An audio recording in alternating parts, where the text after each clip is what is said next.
Hi friends, welcome back to Supraja's kitchen. ఎలా ఉన్నారు? నేను కూడా బాగున్నానండి. ఇవాళ నేను మీకు పరిచయం చేయబోతున్నాను శనగపిండి కారాలు.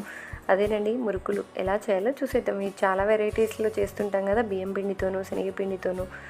నేనైతే ఇక్కడ శనగపిండితో చూపించబోతున్నాను. శనగపిండిని ముందుగా అయితే జల్లి పట్టుకోవాలి.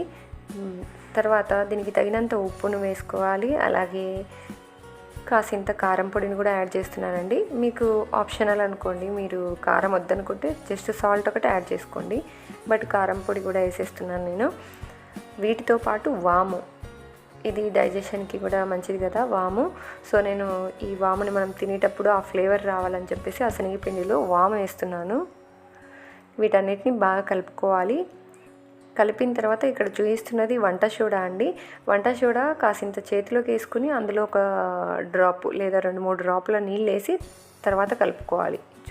ఇక్కడ చూసినట్లయితే నేను వాటన్నిటిని కలిపిన తర్వాత కొన్ని వాటర్ని తీసుకొని వంట సోడా మీద వేసుకున్న తర్వాత కలుపుతున్నాను. ఇలా కొద్దిగా వాటర్ వేసి కలుపుకోవాలి. ఓకేనా? పిండినంతటిని ఒక చిన్న ముద్దలాగా చేసుకోవాలి. అంటే మనం మురుకుల గొట్టంలో పెట్టడానికి ఎంత అయితే అవసరమవుతుందో అంత తీసుకోవాలి.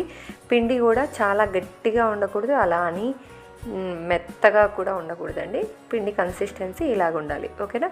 ఇప్పుడు మనం వీటిని మురుకుల గొట్టంలో ఆయిల్ ఇటుగా అప్లై చేశాను. దాంతోపాటు ఆ మురుకుల గొట్టంలో చిన్న హోల్స్ ఉన్నది వేసాను, చూసారా? వాటితో చేసుకోవాలి. ఇవి కారాలు సన్నగా బాగా వస్తాయన్నమాట. సో ఇప్పుడు మురుకుల గొట్టంలో పిండిని పెట్టేసి క్లోజ్ చేసేస్తున్నాను. ఈ పిండిని కూడా మనకు ఇది అయిపోయిన తర్వాత కంప్లీట్ అయ్యాక కొన్ని వాటర్ వేసి కలుపుకోవాలి. ఓకేనా? ప్రాసెస్ చూద్దాము.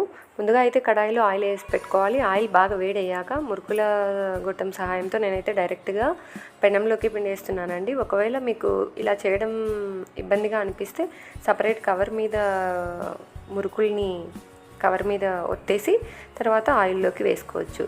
నేనైతే ఇక్కడ మంటని లో ఫ్లేమ్లో పెట్టి ఇలా మురుకులు పిండినంతటిని ప్రెస్ చేస్తున్నాను. ఎందుకంటే శాఖం వస్తుంది కాబట్టి ఇట్లా లో ఫ్లేమ్లో పెట్టుకొని ఒత్తేయాలి. తర్వాత మీడియం ఫ్లేమ్లో పెట్టి గోల్డెన్ బ్రౌన్ కలర్ వచ్చే వరకు 2 వైపులా గోలించుకోవాలి. అంతే అండి, శనగపిండి మురుకులు రెడీ అయిపోయి. చాలా ఈజీ ప్రాసెస్ అండి.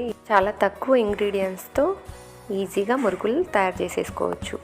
తప్పకుండా ట్రై చేయండి. ఇక్కడ మీకు ఒక చిన్న టిప్ చెప్పాలనుకుంటున్నాను. ఇప్పుడు మీరు ఇలా ప్రెస్ చేసి చూసినట్లయితే కారాలని అవి కొంచెం గట్టిగా ఉన్నాయి లేదా క్రిస్పీగా లేవు అనిపిస్తే పిండిలో ఇంకాస్త వంట సోడాని వేసి కలుపుకొని మళ్ళీ ప్రాసెస్ అంతటిని రిపీట్ చేసుకోవాలి. ఓకేనా?